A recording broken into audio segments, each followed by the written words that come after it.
السلام علیکم دوستو۔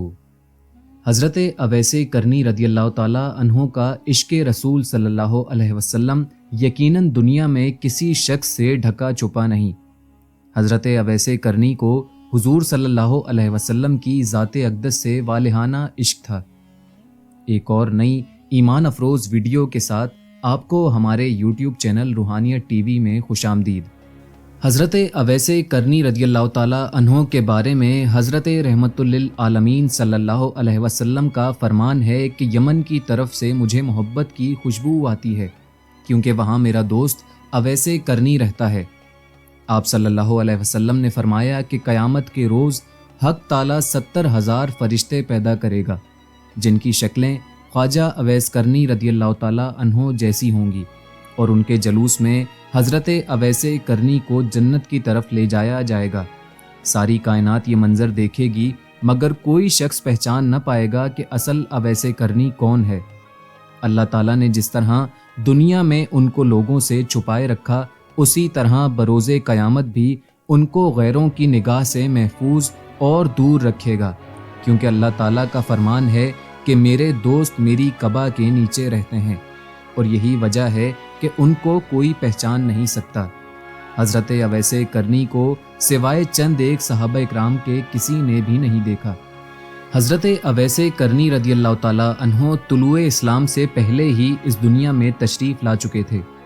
حضرت اویس کرنی ابھی بچپن میں ہی تھے کہ والد کی شفقت سے محروم ہو گئے، اسی لیے ان کو بچپن ہی سے محنت مزدوری کرنا پڑی۔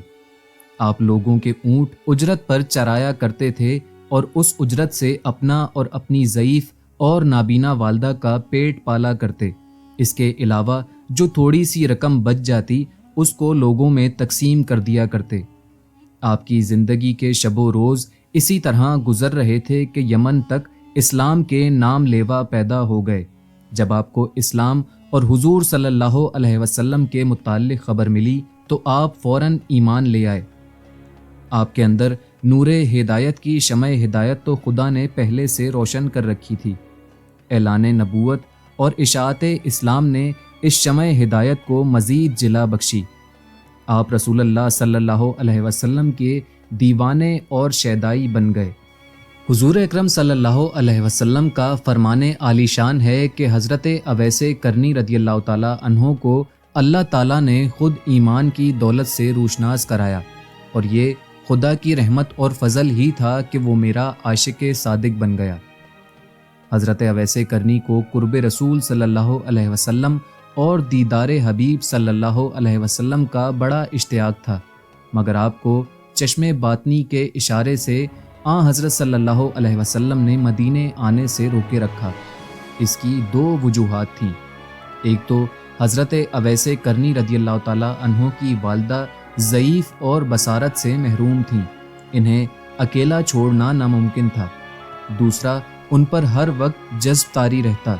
اس وجہ سے حضرت رحمت للعالمین صلی اللہ علیہ وسلم نے حضرت اویس کرنی کو حکم دیا کہ آپ ہر وقت میری چشم باطنی کے سامنے ہیں، لہٰذا آپ مدینے آنے کے بجائے اپنی والدہ کی خدمت میں ہمتاً مصروف رہیں۔ غزوہ احد میں کفار کے حملے سے حضور صلی اللہ علیہ وسلم کے 2 دانت مبارک شہید ہو گئے تھے۔ تمام مسلمانوں کو اس بات کا بڑا دکھ تھا، مگر جس عاشق رسول صلی اللہ علیہ وسلم نے اس صدمے کو حقیقی شکل میں محسوس کیا وہ حضرت خواجہ اویس کرنی رضی اللہ تعالیٰ عنہ کی ذات مبارکہ تھی۔ حضرت اویس کرنی فرماتے ہیں کہ جب مجھے معلوم ہوا کہ میرے آقا و سردار دو عالم صلی اللہ علیہ وسلم کے 2 دانت مبارک شہید ہوئے ہیں تو مجھے بالکل معلوم نہ تھا کہ حضور صلی اللہ علیہ وسلم کے کون سے دندان مبارک شہید ہوئے ہیں، مگر آپ کی موافقت نے مجھے بے چین کر دیا۔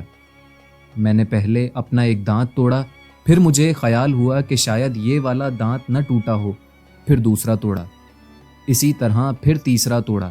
غرض یہ کہ جوں جنون موافقت شدت اختیار کرتا چلا گیا، میں دانت توڑتا گیا حتیٰ کہ سارے دانت توڑ ڈالے۔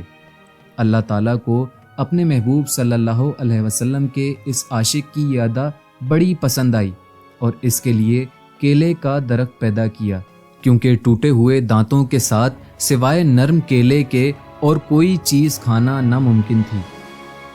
امیر المومنین سیدنا عمر بن خطاب رضی اللہ تعالیٰ عنہ کے دور خلافت میں حضرت عمر رضی اللہ تعالیٰ عنہ نے حضرت اویس کرنی کو پیغام بھیجا کہ اگر آپ کی اجازت ہو تو میں کوفہ کے گورنر کو لکھوں کہ وہ آپ کا خاص خیال رکھے۔ حضرت اویس کرنی نے جواب دیا کہ میں خصوصیت کے ساتھ زندگی بسر کرنے کے سخت خلاف ہوں، مجھے کسی چیز کی حاجت نہیں کیونکہ میرا ہاتھ حاجت رواں کے ہاتھ میں ہے، مجھے تو بس یاد الہی سے غرض ہے اور وہ میں کر رہا ہوں اور کوئی چیز درکار نہیں۔ اس کے بعد آپ نے کوفہ بھی چھوڑ دیا اور کسی اور علاقے میں نکل گئے جہاں آپ کو کوئی تلاش نہ کر سکے۔ سامعین گرامی، اللہ تعالیٰ کے برگزیدہ ہستیوں کی نشانی یہی ہے کہ وہ ذاتی نمود و نمائش سے پرہیز کرتے ہیں اور اسے سختی سے ناپسند بھی کرتے ہیں۔ تو آج کی یہ ایمان افروز ویڈیو آپ کو کیسی لگی؟ امید کرتا ہوں کہ آپ کو یہ ویڈیو ضرور پسند آئے گی۔ ویڈیو پسند آئی ہو تو ویڈیو کو لائک اور شیئر ضرور کریں، اور اگر آپ چینل پر نئے ہیں تو چینل کو ضرور سبسکرائب کریں۔ ایسے ہی ایک اور ایمان افروز ویڈیو کے ساتھ آپ سے جلد ملاقات ہوگی۔ تب تک اپنا بہت سا خیال رکھیے گا۔ Thanks for watching this video. Allah حافظ۔